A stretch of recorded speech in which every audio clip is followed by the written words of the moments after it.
What is syncope, है ना, अगर डेफिनेशन देखें, syncope is also known as fainting, बेहोश होने को हम सिनकोप बोलते हैं। Temporary loss of consciousness with a quick recovery, ठीक है, नथिंग मोर देन दैट। कि कोई पर्सन था जो बेहोश हो गया और उसके थोड़ी देर बाद वो रिकवर भी कर गया, है ना। तो सिम्टम क्या है, syncope. Syncope is always a symptom not a diagnosis. तुम डायग्नोसिस में सिनकोप नहीं लिख सकते, ठीक है, वो एक सिम्टम है कि बेहोश हो गया। बेहोश क्यों हो गया वो क्वेश्चन है। तो कई सारे कॉज हो सकते हैं, जैसे कि हाइपोटेंशन है, जैसे कार्डियक कॉज हो, कोई ब्लड लॉस अगर ज़्यादा हो रहा है, ठीक है, जैसे स्ट्रेस कोई पर्सन ले रहा है तब भी हो सकता है, हाइपोग्लाइसीमिया हो तब भी हो सकता है। तो ये सीरीज है डिफरेंशियल डायग्नोसिस की। इंट्रो चलाते हैं एक बार।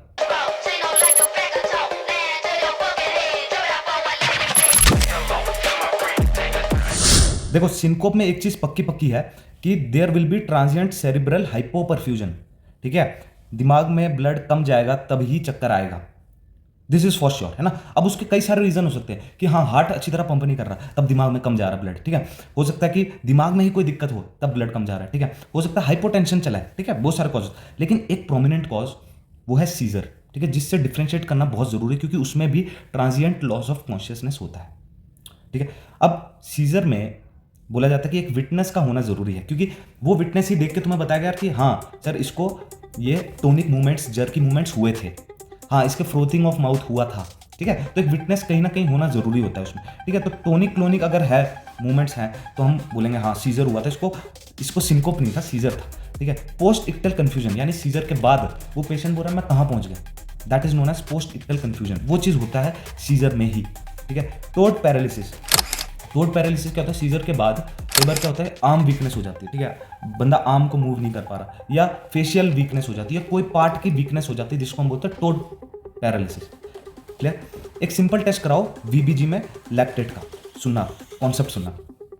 होता क्या है कि वीबीजी जब कराओगे तो लैक्टेट, जब भी मसल की मूवमेंट होगी तो लैक्टेट निकलेगा, है ना, लैक्टिक एसिड निकलेगा, वो लैक्टेट को मेजर करवा लो तो इसका मतलब क्या था कि उसको सीजर था, कौन सा वाला, टोनिक वाला, जर्की मूवमेंट्स हुए थे मतलब, है ना। तो लैक्टेट लेवल्स अगर हाई हैं तो that should be a significant cause, वो बता रहा है कि वो सीजर हो सकता है, ठीक है।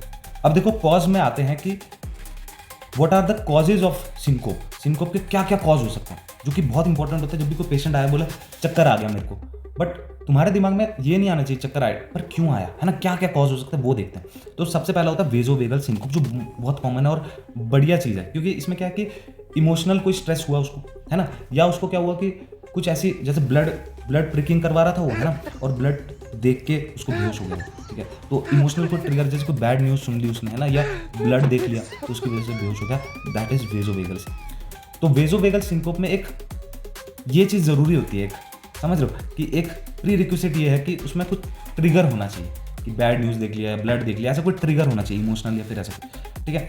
दूसरा, द मोस्ट जिसमें सीरियस वन, ठीक है, इसलिए हर सिनकोप में ईसीजी करवाना जरूरी है, that is the only reason. क्यों? क्योंकि कार्डियक एरिथमियाज हमें रूल आउट करने पड़ते हैं। देखो ब्रैडी है, टैकी एरिथमिया है, या फिर ब्लॉक्स हो गए, हार्ट ब्लॉक्स हो गए, है ना, एआरबीडी है, एआरबीडी में कौन सा वो मिलता है ईसीजी में, ईसीजी में क्या मिलता है कमेंट करके बताओ, ठीक है। 6 साइनस सिंड्रोम है, ठीक है, that will also lead to arrhythmias, है ना, that will also lead to syncope, sorry, है ना। फिर ब्रुगाडा सिंड्रोम में ईसीजी में क्या मिलता है, कोव वेव पैटर्न, ठीक है, ठीक है। तो ये चीज़ें पता होनी।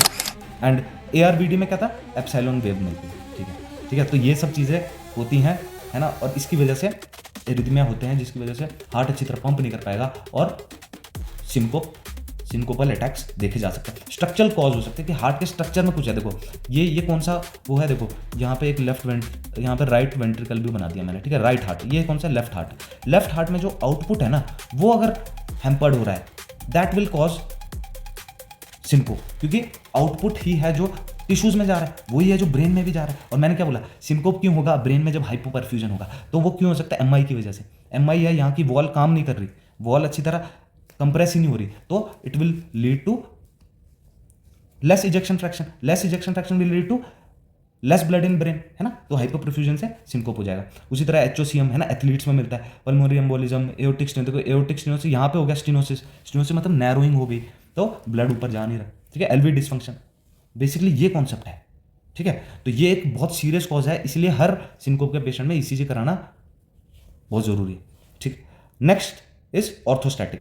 अब ऑर्थोस्टैटिक हाइपोटेंशन या कुछ भी है, उसमें मेन क्या चीज़ होती है, जैसे मैं अभी बैठा हूँ, ठीक है, मैं अचानक से उठ जाता हूँ अगर, तो क्या होगा, ब्लड को ऊपर पहुंचने में टाइम लगेगा, है ना, हार्ट जो होता है वो टेकिकार्डिया में चले जाता है ना। तो हम इसको पॉट्स भी बोलते हैं, POTS, सुनना, पोस्टरल ऑर्थोस्टैटिक टेकिकार्डिया सिंड्रोम, ठीक है। होता क्या है कि जैसे हम पोस्चर चेंज करते हैं तो हार्ट टेकिकार्डिया में पहुंच जाता है, जिसकी वजह से सिंकोपल अटैक्स आ सकते हैं, ठीक है। गिडीनेस ऑन स्टैंडिंग, समझ रहे हो बात को, ठीक है। होता क्या है, 20 सिस्टोलिक में 20 से ज़्यादा का फॉल दिखे, जैसे 120/80 होता है ना, तो वो 20 से ज़्यादा फॉल, यानी तुम्हें 90 सिस्टोलिक मिल रहा है, ठीक है, तो दैट इज सिग्निफिकेंट, ठीक है, that is diagnosis of orthostatic. और या फिर तुम्हें डायस्टोलिक में 10 से ज़्यादा का फॉल मिल रहा है, दैट इज ऑल्सो सिग्निफिकेंट, ठीक है। तो हम उसको क्या बोलेंगे, ऑर्थोस्टैटिक, इसको हाइपोटेंशन है, ठीक है। हम कैसे करते हैं टेस्ट, उसको पहले उसको लेटाओ, पेशेंट को लेटा लो, ठीक है, देन BP मेजर कर लो, देन लेट हिम स्टैंड, है ना, and after 2 to 5 minutes, ideally मैं क्या लेता हूँ, पर्सनली मैं 3 मिनट्स का टाइम लेता हूँ, 3 मिनट्स के बाद फिर मेजर करो, अगर उसका BP ये वाला मेजरमेंट दे रहा है, इतना फॉल दे रहा है उसमें, या फिर इतना फॉल डायस्टोलिक में दे रहा है, ऑर्थोस्टैटिक हाइपोटेंशन, ठीक है। और एक चीज़ और है कि टैकीकार्डिया अगर मिल रहा है तो वो भी एक सिग्निफिकेंट है कि हाँ उस तरफ तुम जा सकते हो, ठीक है। तो ये चीज़ है। एक होता है वर्टिब्रो बेजिलर, अब दिमाग के पीछे वर्टिब्रो बेजिलर आर्टरीज जा रही होती है, ठीक है। तो ये कंप्रेस अगर हो जाए तो भी ये, इसमें अगर कुछ दिक्कत हो जाए तब भी क्या हो सकता है, सिंकोपल अटैक्स हो सकते हैं। क्यों मैंने ऑस्टियोफाइट्स लिखा है ये समझाता हूँ मैं तुम्हें। तो ये, तो ब्रेन में ब्लड जा रहा है, अगर वर्टिब्रो बेजिलर इनसफिशिएंसी हो जाए, ब्लड अगर ना पहुंचे तो हाइपोपरफ्यूजन हो जाए, हाइपोपरफ्यूजन से बंदा बेहोश हो सकता है, सिंकोपल अटैक्स हो सकते हैं। अब एक तगड़ा केस मेरे पास आया था, वो तुम्हें बताता हूँ। तगड़ा केस क्या था वो, मतलब एक बार सुनना उसको। वो पेशेंट मेरे को बोलता, जब भी मैं यूरिनेट कर रहा हूँ, 60 साल का पेशेंट था, जब भी मैं यूरिनेट कर रहा हूँ तो मेरे को सिंकोपल अटैक्स हो रहा है, मैं बेहोश हो जाता हूँ। और हिस्ट्री ये थी, जब भी वो यूरिनेट करने जा रहा है तभी हो रहा है, ठीक है। तो उसको हम क्या बोलते हैं, सिचुएशनल सिंकोप, की किसी सिचुएशन में हो रहा है, ठीक है। जैसे यहाँ पे क्या था, मिचुरेशन में हो रहा है, ठीक है। तो होता क्या कि सडन लॉस ऑफ वॉल्यूम हो रहा है अगर, तो बंदा, बताया मैंने, ब्लड अगर कम हो रहा है तो ऑब्वियसली पर हाइपोपरफ्यूजन होगा ब्रेन में, तो वो बेहोश हो सकता है। लेकिन वहाँ पे कॉज ये नहीं था, जब वो फर्दर इवेलुएट किया एंड बाद में मुझे पता लगा वो बंदा ऑर्थो में चला गया था। ऑर्थो में उसको ऑस्टियोफाइट्स निकले थे यहाँ पे सर्वाइकल रीजन में, ठीक है। तो उसकी हिस्ट्री कुछ ऐसी बनी कि मतलब माइंड ब्लोइंग यार। उसमें क्या हो रहा था कि उसके ऑस्टियोफाइट्स, जब वो यूरिनेट करने नीचे झुक रहा था, उसके ऑस्टियोफाइट्स, उसके जो वर्टिब्रो बेजिलर आर्टरीज हैं जो जा रही थी वहाँ से, उसको कंप्रेस कर रही थी, और उसकी वजह से वो सिंकोपल अटैक्स आ रहे थे। तो है ना, अलग ही रीज़न निकला और खतरनाक चीज़। तो मतलब ऐसा भी होता है, ठीक है। दूसरा सिचुएशन सिंकोप, कफ सिंकोप होता है। जैसे कफ करता है कोई, तो इंट्राथोरेसिक प्रेशर बढ़ता है, इंट्राथोरेसिक प्रेशर इंक्रीज होगा, जिसकी वजह से वेनस रिटर्न हार्ट में डिक्रीज होगा, हार्ट में डिक्रीज होगा तो ब्रेन में भी डिक्रीज होगा, ठीक है। तो ये कुछ कॉज है। एक और देखो, हाइपर सेंसिटिव कैरोटिड। कई बार क्या देखा गया कि जैसे यहाँ पे कोई कंप्रेशन कर दे, ठीक है, तो सिंकोप ऑब्वियसली हो गई, है ना। तो हाइपर सेंसिटिव कैरोटिड यानी थोड़ा सा भी कोई टच कर दे, किसी की कैरोटिड ज़्यादा ही सेंसिटिव होती है तो वो टाइट कॉलर से बेहोश हो जाते हैं, शेविंग से बेहोश हो जाते हैं इवन, है ना। तो ऐसा भी देखा गया है। तो ये सारे कॉज लिखते रहो, है ना। ब्लड लॉस अगर हो गया, ऑब्वियसली ब्लड लॉस होता है तो बेहोश हो जाता है बंदा बाद में, है ना। तो ये तो कॉमन देखा ही है सबने। तो ब्लड की कमी, अगर एनीमिया है तो वो भी तुम्हारे दिमाग में चलना चाहिए कि हाँ ये चीज़ हो सकती है। कोई बंदा बीटा ब्लॉकर्स में है, कोई बंदा अल्फा ब्लॉकर्स में है, ठीक है, कैल्शियम चैनल ब्लॉकर्स में, तो ये सब चीज़ें भी करती है। तो ये ड्रग्स इवेलुएट कर लेना कि ये ना हो, ठीक है। अब कोई पेशेंट आया, लास्ट में टॉपिक खत्म करते वक्त मैं एक चीज़ बताता हूँ कि कोई पेशेंट आया, तुमने सब कुछ कर दिया, तुम्हें पता लग गया हाँ भाई इसको ये था, कुछ भी सपोज उसको ये निकला, है ना, या उसको सपोज ऑर्थोस्टैटिक निकला, ठीक है। अब तुम ये पता लगाओगे कि उसको एडमिट करना है या नहीं करना। सीजर अगर आ रहा है तो एडमिट करोगे, ठीक है, ये तो कॉमन चीज़ चल रही है ना।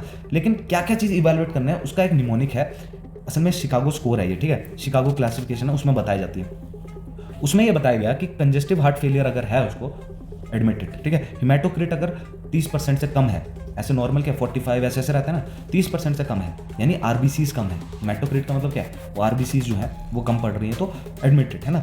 ई से क्या है, ईसीजी अगर एबनॉर्मल आ रही है, मैंने क्या बोला, हार्ट जो है most serious cause of syncope है, इसलिए ईसीजी जरूर लेना जो भी सिंकोप का आए तो, ठीक है। फिर शॉर्टनेस ऑफ ब्रेथ अगर हो रही है, एडमिटेड, ठीक है। सिस्टोलिक बीपी अगर लेस देन 90 है, एडमिट करना ही है उसको, ठीक है। तो ये कुछ थे कॉजेज सिंकोप के बारे में, डिफरेंशियल्स कि क्या क्या डिफरेंशियल दिमाग में आने चाहिए।